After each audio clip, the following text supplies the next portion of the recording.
Best law of attraction money and success coach అయిన ప్రముఖ షేక్ అన్వర్ గారిచే మే 18th హైదరాబాద్ లో జరగబోయే 1 day magic of law of attraction and millionaire mind work shop కి register చేసుకోండి. వెల్కమ్ టు సుమంటి నేను మీ సుమంటి వినాగ్. జనరల్గా మన ఇంట్లో విమెన్ ఉన్నారు అని అంటే లక్ష్మీదేవితో పూజిస్తూ ఉంటాము. లక్ష్మీదేవితో సమానం అని చెప్పేసి కూడా మాట్లాడుకుంటూ ఉంటాము. అయితే వేదిక ఆస్ట్రాలజీ ప్రకారం కనుక మనం చూసుకుంటే గోచార రీత్యా కొన్నిటి విషయాల్లో కనుక మనం చూస్తే కొన్ని దోషాల వల్ల ఇంట్లో ధనం నిలబడకపోవటం లేదు అని అంటే తెలియకుండానే వేరే వాళ్ళ ఇన్ఫ్లుయెన్స్ త్రూ అయినా సరే మనం కొంత పోగొట్టుకోవటం లాంటివి చూస్తూ ఉంటాము జనరల్గా. బట్ గోచార రీత్యా వేదిక ఆస్ట్రాలజీ ప్రకారం కనుక మనం చూసుకుంటే ఇంట్లో ధనం నిలబడకపోవడానికి ఏ రకంగా చూసుకున్నా కూడా ఏ విధంగా ఉంటుంది అంటే దానికి గల ప్రధాన కారణాలు దోషాలు ఏ విధంగా ఉండే అవకాశం ఉంటుంది అనేది ఈరోజు మనతో పాటు వేదిక ఆస్ట్రాలజర్ ఉమా గారు ఉన్నారు. అది వారి మాట్లాడి తెలుసుకుందాం. నమస్కారం ఉమా గారు. నమస్తే నాగరాజ్ గారు. ఆడవాళ్ళని మన ఇంట్లో లక్ష్మీదేవితో పూజిస్తూ ఉంటాం. అంటే ఈవెన్ మనం ఆ రెస్పెక్ట్ కూడా ఆ విధంగానే ఇస్తాము జనరల్గా. కొన్నిసార్లు ఏమవుతుందనంటే వాళ్ళ మీద నమ్మకంతో మనం ముందుకు వెళ్ళిపోయినప్పుడు తెలియకుండానే కొన్ని ఫినాన్షియల్ క్రైసిస్ మనకి వస్తూ ఉంటాయి అన్నమాట. అవునండి. అంటే ఎలాంటి దోషాల వల్ల ఆ విధంగా జరిగే అవకాశం ఉంటుందంటారు? తప్పకుండా అండి. జనరల్గానే మనం ఆడవాళ్ళని మహాలక్ష్మీదేవి స్వరూపంగా, శక్తి స్వరూపంగా భావిస్తూ ఉంటాం. కానీ కొంతమంది యొక్క ఆడవాళ్ళ యొక్క జీవితంలో కానీ లేదా ఆ ఆడవాళ్ళు నివాసం ఉండేటువంటి ఆ ఇంట్లో ఫ్యామిలీకి సంబంధించి కానీ వాళ్ళు ఎక్కువగా బాధపడేటువంటి అంశం ఏంటి అంటే డబ్బు నిలబడట్లేదండి, ఫైనాన్షియల్ ప్రాబ్లమ్స్ వస్తున్నాయి, సడన్గా మొత్తం అంతా డౌన్ఫాల్ చూస్తున్నాం అనేటువంటి భావన వాళ్ళకి కలిగి అడుగుతూ ఉంటారు. దానికి ప్రధానమైన కారణాలు 4 ఉంటాయి నాగరాజు గారు. మొదటిది వ్యయదోషము అంటారు. వ్యయదోషము అని అంటే విపరీతమైన ఖర్చులు పెట్టేటువంటి దోషము అని అర్థము. ఈ యొక్క వ్యయదోషము అని అంటే ఫర్ సపోజ్ చూస్తే కొంతమంది మనం జనరల్గా వింటూ ఉంటామండి. ఎలాంటివంటే తింటూ ఉంటే కొండలు కూడా తరిగిపోతాయి అలా వింటూ ఉంటాం. అంటే ఎప్పుడైతే అనవసరమైన ఖర్చు పెట్టడమే ఒక వ్యసనంగా, అదే ఒక అలవాటుగా ఉన్నటువంటి స్త్రీలు కానీ లేదా ఫ్యామిలీలో ఉండేటువంటి మెంబర్స్ కానీ అలా ఉంటే అసలు ఫైనాన్షియల్ లాసెస్ అనేవి చూస్తారు. వ్యయదోషాత్ నిత్యం అర్ధస్య క్షయం భవేత్ అంటారు. అంటే వ్యయదోషం ఎక్కడైతే ఉంటుందో అర్ధము అంటే డబ్బు అండి, క్షయం భవే క్షీణించిపోతుంది, ధనహీనులైపోతారు అని అర్థము. వ్యయదోషం ఉన్నటువంటి స్త్రీలు కానీ అంటే చాలామంది మనం చూస్తూ ఉంటామండి. ఆన్లైన్ షాపింగ్స్ అని, లేకపోతే అక్కడెక్కడికో వెళ్ళాలని, ఇక్కడెక్కడికో వెళ్ళాలని, అంటే ఇంకా ప్రతిరోజు ఖర్చు పెట్టకపోతే వాళ్ళకి నిద్ర పట్టదు. అది వాళ్ళకి అలవాటు అయినటువంటి ఒక వ్యసనం. అది ఆ వ్యసనంగా అలవాటు అయిపోయింది డబ్బులు ఖర్చు పెట్టడం అనేటువంటిది. ఎప్పుడైతే వ్యయదోషం ఉందో అక్కడ ఆర్థిక ఇబ్బందులు ఉంటాయి, అప్పులు ఉంటాయి, ఫైనాన్షియల్ ప్రాబ్లమ్స్ ఉంటాయి, డౌన్ఫాల్ ఖచ్చితంగా చూస్తారు. చాలామంది నాగరాజు గారు వ్యయదోషం ఉన్న వాళ్ళు మనం బాగా గుర్తించవచ్చు. అదేంటి అంటే వాళ్ళకి ఖర్చు పెట్టడమే ఇంక అలవాటు, డైలీ ఖర్చు పెడుతూ ఉంటారు. అది ప్రేమలో పడో, ఎవరైనా ఇష్టపడిన వ్యక్తుల కోసమో, చుట్టుపక్కల ఉండేటువంటి ఫ్రెండ్స్ కోసమో, లగ్జరీగా బ్రతకాలనేటువంటి ఆలోచనతోనో విపరీతంగా ఖర్చు పెడుతూ ఉంటారు. అప్పులు చేసి మరీ వాళ్ళకి గిఫ్ట్లు ఇవ్వడము, లేకపోతే ఖర్చు పెట్టడము, ఇవన్నీ చేస్తూ ఉంటారు. దీన్ని వ్యయదోషంగా గుర్తించవచ్చు. 12వ స్థానంలో చంద్రుడు కానీ, శుక్రుడు కానీ, గురుడు కానీ ఉన్నప్పుడు ఇది ఖచ్చితంగా కనబడుతూ ఉంటుంది వ్యయదోషము. అయితే ఇందులో రెండవ దోషము సంఘదోషము అంటారు నాగరాజు గారు. చాలా ఇంపార్టెంట్ అండి. అంటే ఆ వ్యక్తికి ఖర్చు పెట్టేటువంటి అలవాటు లేకపోయినా సంఘము అంటే యొక్క సొసైటీ యొక్క బ్యాడ్ ఇన్ఫ్లుయెన్స్ వల్ల, చుట్టుపక్కల అట్మాస్ఫియర్ యొక్క ఇన్ఫ్లుయెన్స్ వల్ల, ఆ ఫ్రెండ్స్ యొక్క చెడు సహవాస దోషం వల్ల వాళ్ళు ఖర్చు పెడుతున్నారు కాబట్టి మేము కూడా ఖర్చు పెట్టాలి, వాళ్ళు ఇదంతా ఇలా చేస్తున్నారు కాబట్టి మేము అదే రేంజ్లో బ్రతకాలి అనేటువంటి ఉద్దేశంతో డబ్బులు అదే పనిగా ఖర్చు పెడుతూ ఉంటారు. అంటే అక్కడ ఖర్చు పెట్టకపోతే మన పరువు పోతుందేమో, ప్రెస్టేజ్ మ్యాటర్స్ అనేటువంటి విషయంలో విపరీతంగా ఖర్చు పెడతారు. సంఘదోషము అంటాం. అంటే నెగిటివ్ ఇన్ఫ్లుయెన్స్ వల్ల వీళ్ళకి ఆ బుద్ధి ఏముండదు, ఆ మాయలో పడి ఆ జలస్ ఫీలింగ్తోనో, ప్రెస్టేజ్ ఫీలింగ్తోనో, లగ్జరీ ఫీలింగ్తోనో ఖర్చు పెట్టాలి. చాలామంది చూడండి ప్రతిరోజు రూపాయి దాచుకుని ఒక పెళ్ళికి, ఒక ఇంట్లో ఏదో దానికి అనవసరమైన ఖర్చులు, ఆడంబరాలు ఇవన్నీ పెట్టుకుని ఒక 50 లక్షలు, ₹1,00,00,000 ఖర్చు పెడతారు, అప్పుల పాలు అయిపోతారు. అప్పటిదాకా జీవితం అంతా కూడా రూపాయి కూడా తినకుండా దాచుకున్నటువంటి డబ్బుల్ని బయటికి సొసైటీలో ఆడంబరం చూపించుకోవడం కోసం చేసేటువంటి కార్యక్రమంలో కొన్ని 50 లక్షలు ₹1,00,00,000 ఖర్చు పెడతారు చూడండి. వేరే వాళ్ళ ఇన్ఫ్లుయెన్స్ తోటి, ఇన్ఫ్లుయెన్స్ తోటి, అంటే ఎవరు మెప్పు కోసం కోరుకుని, ఆ గొప్పల కోసం, హైప్స్ కోసం, దాన్ని సంఘ దోషము అంటారు. అలాంటి దోషం ఉన్నప్పుడు కూడా 11th హౌస్లో కుజుడు ఉన్నప్పుడు కానీ, 11th చంద్రుడు ఉన్నప్పుడు కానీ, 11th కేతు ఉన్నప్పుడు, రాహు ఉన్నప్పుడు ఈ యొక్క దోషాన్ని గుర్తించవచ్చు. సో ఈ యొక్క దోషం ఉన్న వాళ్ళు కూడా తీవ్రమైన నష్టాలు తప్ప ఇంకేమీ చూడరు, అప్పుల పాలైపోతారు. అండ్ మూడవది ఏంటి అంటే అభావన దోషము అని ఉంటుంది. అంటే ప్లానింగ్ లేకపోవడము, ఫైనాన్షియల్ ప్లానింగ్ లేకపోవడము. కొంతమంది చూడండి నాగరాజు గారు, డబ్బులు ఇంట్లోంచి తల్లిదండ్రుల దగ్గర నుంచి తీసుకుని ఆ బిజినెస్ పెడతాను, ఈ బిజినెస్ పెడతానని చెప్పి బీటెక్ అవ్వగానే స్టార్ట్ చేసి ఏదో ఒక దాంట్లో బిజినెస్ పెట్టి కంప్లీట్గా నష్టపోతారు. అంటే వాళ్ళకి దాని నుంచి ఎంత డబ్బులు తిరిగి వస్తాయి, దాంట్లో ఎంత ఇన్వెస్ట్మెంట్ చేయాలి, ఎక్కడ డబ్బులు దాయాలి, ఎక్కడ డబ్బులు దాయకూడదు అనేటువంటి విషయం తెలియక ఆ తొందరపాటు నిర్ణయం తీసుకోవడం వల్ల అభావన దోషంతో కలిగి వాళ్ళు తీవ్రమైన నష్టాలు చూస్తారు. అందుకే కొంతమంది 33 సంవత్సరాలు వచ్చేంత వరకు సెటిల్ అవ్వడం చాలా కష్టం అవుతుంది. 30 years వరకు ఎవరి జాతకంలో అయినా, ఎవరి జీవితంలో అయినా సెటిల్మెంట్ లేదు అంటే వాళ్ళకి అభావన దోషం ఉంది అని అర్థము. కొంతమందికి ఇది కాలసర్పదోషంగా కనబడుతూ ఉంటుంది. కాలసర్పదోషానికి 33 yearsకి చాలా ఇంటర్లింక్ ఉంటుంది నాగరాజు గారు. సో 33 సంవత్సరాల దాకా సెటిల్మెంట్ ఉండదు, డబ్బు సంపాదన ఉండదు, అప్పుల పాలు, వ్యసనాలు, చెడు సహవాస దోషము, కేసులు, గొడవలు, కలహాలు, ఫైనాన్షియల్ డౌన్ఫాల్, హెల్త్ ఇష్యూస్ ఇవే కనబడతాయి. పెళ్లి కూడా అవ్వదు.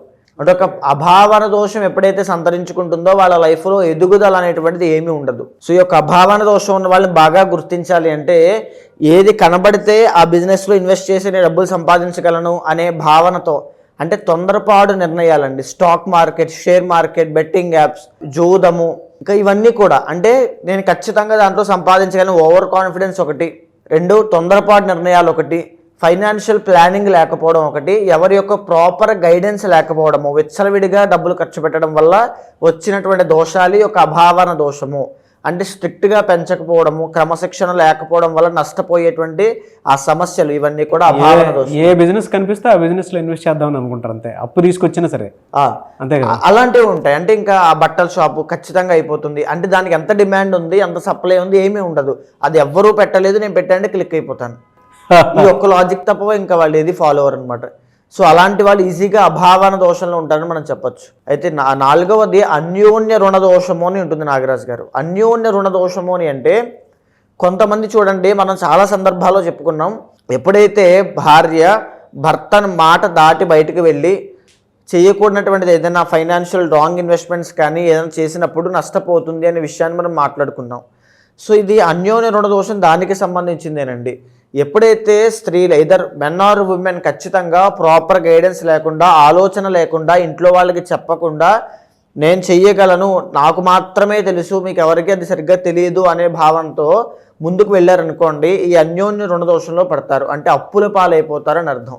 చాలామంది చూడండి, ఇంట్లో ఆడవాళ్ళు మగవాళ్ళకి తెలియకుండా, అంటే భర్తకి కానీ ఎవరికి తెలియకుండా ఉన్నటువంటి డబ్బును బయటికి వడ్డీకి ఇవ్వడము, లేకపోతే ఇంట్లోంచి ఏదైనా డబ్బు సంపాదిద్దాము అని చెప్పి వర్క్ ఫ్రమ్ హోమ్ లాంటివి సెలెక్ట్ చేసుకోవడం వల్ల డబ్బు లాస్ అయిపోవడము ఈ మధ్య మనం చూస్తూ ఉన్నామండి. ఇలాంటివన్నీ కూడా అంటే ఎవరికీ తెలియకుండా దీంట్లోంచి డబ్బులు వస్తాయి అనే భావనతో రోజుకి 1-2 గంటలు పనిచేసి వేల డబ్బులు కూడా వాళ్ళు అడుగుతారు, ఆఖరికి మొత్తం నష్టపోతారు.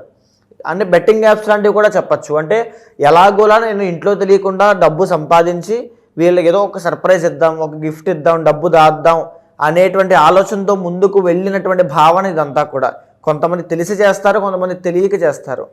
అన్యోన్య రుణ దోషము, భర్తని దాటి లేదా ఇంట్లో వాళ్ళని దాటి తెలియకుండా ఒక ముందుకు వెళ్ళడం వల్ల ఇల్లీగల్గా డబ్బు సంపాదించడం కానీ ఏదైనా సరే అన్యోన్య రుణ దోషంగా వస్తుంది. అది కేవలం వాళ్ళకే కాదు ఇబ్బందులు, ఫ్యామిలీ మొత్తానికి కూడా మనశ్శాంతి లేకుండా దూరం చేస్తుంది. సో భర్తని రోడ్డు పాలు చేయడము, అంటే ఆయన యొక్క పరువు డీఫేమ్ చేయడం, డీపాపులర్ చేయడము, ఇవన్నీ కనబడుతూ ఉంటాయి ఈ తొందరపాటు నిర్ణయాలు తీసుకుని చేయడం మూలాన. ఇంకా చెప్పాలి అంటే కొంతమంది ఏంటి అంటే భర్తకి తెలియకుండా పార్ట్నర్షిప్లో బిజినెస్ చేద్దాం అనేటువంటి విషయంతో ఉన్నటువంటి డబ్బులు తెలియకుండా దాంట్లో ఇన్వెస్ట్ చేసి ఆ డబ్బులు నేను తీసుకుందాం అనుకుంటారు, కానీ అక్కడ డబ్బులు రావు, బిజినెస్ రాదు, ఏమీ రాదు, నష్టపోతారు. సో ఆఖరికి బయటికి చెప్పుకోలేక, లోపలికి మింగలేక, కక్కలేక అలా ఉంటారు. అన్యోన్య రుణ దోషము. అందుకనే ఇంట్లో ఏమి ఆలోచించక అందుకనే మీరు ఏ ఇన్వెస్ట్మెంట్ చేయాలనుకున్నా ఇంట్లో భర్తతో సహా అందరితోనూ ఆలోచించే ముందుకు వెళ్ళండి. అకార్డింగ్ టు వేదిక్ ఆస్ట్రాలజీ కనుక మనం చూసుకుంటే అండి, మీరు చెప్పినటువంటి 4 దోషాల్లో పుష్యమి నక్షత్రం వారికి, ఎస్పెషల్లీ విమెన్కి ఎలాంటి ఫినాన్షియల్ దోషాలు ఉండే అవకాశం ఉంటుందంట. మేజర్గా నాగరాజు గారు పుష్యమి నక్షత్రం వాళ్ళు మనం మాట్లాడుకున్నామండి చాలా సందర్భాల్లో పుష్యమి కోసము. పుష్యమి నక్షత్రం వాళ్ళు ఎక్కడుంటే అక్కడ శుభం జరుగుతుంది అని మనం మాట్లాడుకున్నాం. కానీ వీళ్ళకి మాత్రం అశుభం జరుగుతుంది. అంటే వీళ్ళ చెయ్యి చాలా మంచిది, వీళ్ళ పాదం చాలా మంచిది, కానీ వీళ్ళ జీవితంలో మాత్రం చాలా కష్టాలు వీళ్ళు ఫేస్ చేస్తారు మానసికంగా. వీళ్ళు ఫ్యామిలీకి ఇచ్చేటువంటి ఇంపార్టెన్స్ కానీ, లేకపోతే జనాలకు ఇచ్చేటువంటి విలువ కానీ, అందరినీ నమ్మి సహాయం చేసే గుణం కానీ ఇంకా ఏ నక్షత్రానికి ఉండదు. అంటే ఒక పుష్యమి నక్షత్రం వాళ్ళు పక్కన ఉంటే మనం హ్యాపీగా బ్రతకచ్చు. ఒక అమ్మతనానికి ప్రతీక పుష్యమి అంటే అంతటి గొప్ప నక్షత్రము. కానీ వీళ్ళకి ఎందుకు చేత ఇబ్బందులు వస్తూ ఉంటాయంటే అతి మంచితనం వల్ల వీళ్ళు మోసపోతారు. ఇది బాగా గుర్తుపెట్టుకోండి అమ్మ. పుష్యమి నక్షత్రం వాళ్ళు మీకు పార్ట్నర్షిప్లో బిజినెస్ కలిసి రాదు. ఎందుకు వీళ్ళకి అతి మంచితనం వల్ల వీళ్ళు మోసపోతారంటే వ్యయదోషము. వీళ్ళకి జనరల్గానే వ్యయదోషం ఉంటుంది. అంటే ఆ కేరింగ్ కానీ, అతి మంచితనం కానీ, దానం చేసేటువంటి గుణం కానీ కొన్నిసార్లు అది అపాత్ర దానానికి దారితీస్తుంది. ఇది మీరు గమనించే ఉంటారు. మనకి శాస్త్రం చెప్పినటువంటిది నాగరాజు గారు, ఎప్పుడైనా సరే మనం దానం చేయవలసిన వాళ్ళకి దానం చేయాలి. అంటే పేదవాళ్ళకి, అన్నం తినడానికి ఓపిక లేని వాళ్ళకి దీనికి వాళ్ళు చేయాలి. వీళ్ళు ఏంటి అంటే కొన్ని సందర్భాల్లో తెలియక అపాత్ర దానం అనేటువంటిది చేస్తారు. అంటే రాంగ్ ఇన్వెస్ట్మెంట్స్ చేయడము, రాంగ్ పీపుల్కి దానం చేయడము. దీనివల్ల వీళ్ళకి బ్యాడ్ నేమ్ వస్తుంది, డబ్బు నష్టపోతారు, ఏమీ కలిసి రాదు. ఇది ఖచ్చితంగా మీరు ఫేస్ చేసే ఉంటారు. ఇది మీ యొక్క అతి మంచితనం వల్ల, అతి జాలి గుణం వల్లే మీకు కలుగుతుంది. ఇకపోతే the original 7th and 8th lord Shani భగవానుడు అవుతారు. ఇక్కడ ఏంటి అంటే అన్యోన్య రుణదోషము అనేటువంటిది కలగడం మూలాన మ్యారీడ్ లైఫ్లోను, మీ బిజినెస్ లైఫ్లోను మీరు సొంతంగా తీసుకునేటువంటి, స్వతహాగా మీరు తీసుకునేటువంటి ఇండిపెండెంట్ నిర్ణయాల వల్ల నష్టపోతారు.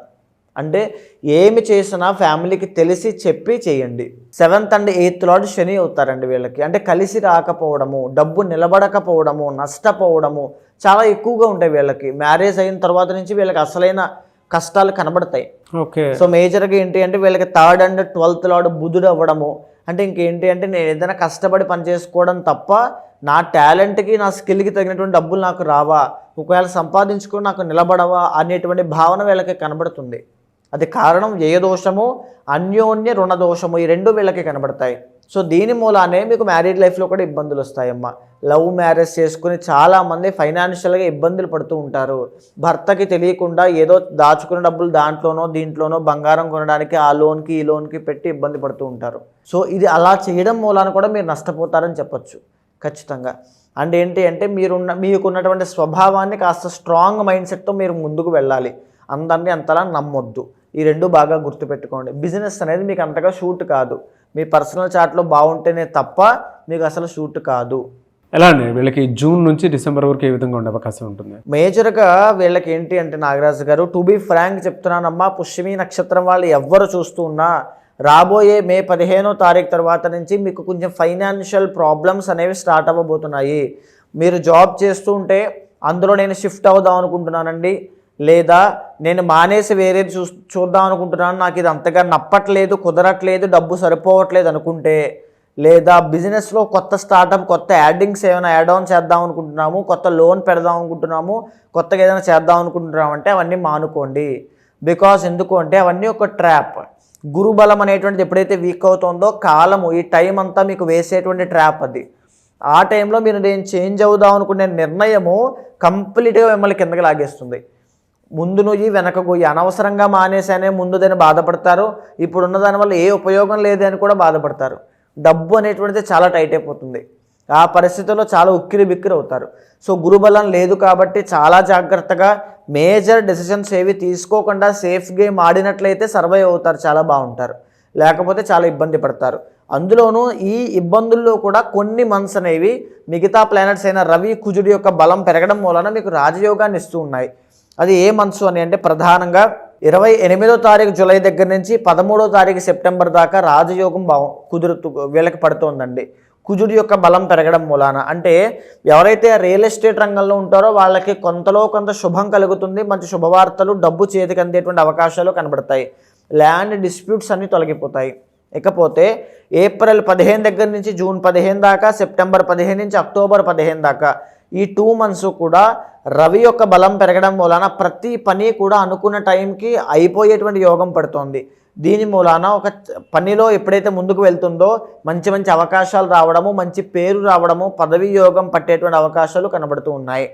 సో ఓవరాల్గా ఈ మే 15 తర్వాత నుంచి అంటే మీరన్న జూన్ దగ్గర నుంచి మిశ్రమ ఫలితాలు, కాస్త జాగ్రత్తగా ఉండాల్సిందే ఎక్కువగా కనబడుతోంది కాబట్టి చాలా అప్రమత్తంగా ఉండండి. రెమెడీ ఏంటి సార్ దీనికి? రెమెడీ మేజర్గా నేను ఇచ్చేటువంటి సలహా వీళ్ళకి మహాలక్ష్మి ఆరాధన, కమలాత్మికాదేవి యాగము చేయండి.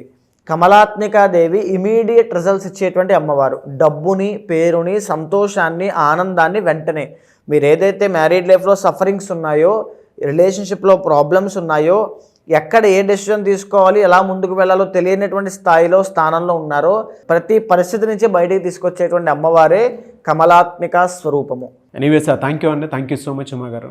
ప్రతి ఒక్కరికి ఏంటంటే త్రూ వేదిక్ ఆస్ట్రాలజీ వాళ్ళకు ఉండేటువంటి పర్సనల్ చార్ట్ ద్వారా తెలుసుకుని ముందుకు వెళ్ళాలి అనుకున్నటువంటి వాళ్ళు ఉంటారు. అంటే కొంతమందికి ఫినాన్షియల్, కొంతమందికి కెరీర్, కొంతమందికి ఏమో వైఫ్ అండ్ హస్బెండ్ రిలేషన్షిప్, కొంతమందికి మ్యారీడ్ లైఫ్లో పిల్లలు పుట్టకపోవటము, అట్లాంటి ఏదో కొన్ని దోషాల వల్ల ఇలా జరుగుతుందని చెప్పేసి తెలుసుకోవాలి అనుకున్నటువంటి వాళ్ళు ఉంటారు. కొంతమందికి ఏంటంటే నరదృష్టి ప్రభావం కూడా ఎక్కువ ఉంటూ ఉంటుంది. బిజినెస్ లాస్ అవటము, లేదంటే మనుషులు కోల్పోవటము, హెల్త్ ఇష్యూస్ రావటం చూస్తూ ఉంటాం. అటువంటి వాళ్ళు మీ దగ్గర పర్సనల్ చాట్ తీసుకొని రెమెడీస్ కోసం అని చెప్పేసి చూసేటువంటి వాళ్ళు ఉంటారు. ఎలా మిమ్మల్ని అప్రోచ్ అవ్వాలి? తప్పకుండా అండి. మనం మాట్లాడుకునేటువంటి అంశాలన్నీ కూడా గోచారానికి సంబంధించిందండి. కానీ పర్సనల్ చార్ట్లో వాళ్ళు ఎందుచేత ఆ డబ్బు లాస్ అవుతున్నారు, ఏ టైం పీరియడ్ ఆఫ్ టైంలో వీళ్ళు చాలా జాగ్రత్తగా ఉండాలి. డబ్బు లాస్ అయ్యేటువంటి period of time, a period of టైంలో వీళ్ళు ఇన్వెస్ట్మెంట్స్ చేయొచ్చు, ఎక్కడ వీళ్ళు మోసపోయే అవకాశాలు ఉంటాయి, ఇవన్నీ కూడా పర్సనల్ చార్ట్ చూసిన తర్వాత తెలుసుకోవచ్చు. అలా ఎవరైనా తెలుసుకోవాలనుకుంటే ఖచ్చితంగా మీకు కింద కనిపించే నెంబర్కి ఖచ్చితంగా కాల్ చేయండి. మా వాళ్ళు మీకు పూర్తి వివరాలు అందిస్తారు. మీ గోచారాన్ని, మీ పర్సనల్ చార్ట్ని చూసిన తర్వాత మీ సమస్య ఏదైనప్పటికీ కూడా అండ్ మీ కోరిక ఏదైనప్పటికీ కూడా దాన్ని చూసిన తర్వాత కూలంకషంగా ఏదైనా నిర్దిష్టమైన పరిహారములు మీతో ఆచరింపచేసి, మంత్రోచ్చారణ అంటే మంత్రపారాయణ ప్రతినిత్యం ఆచరింపచేసి మీకు మంచి శుభ ఫలితాలు వచ్చేలా చేస్తాను.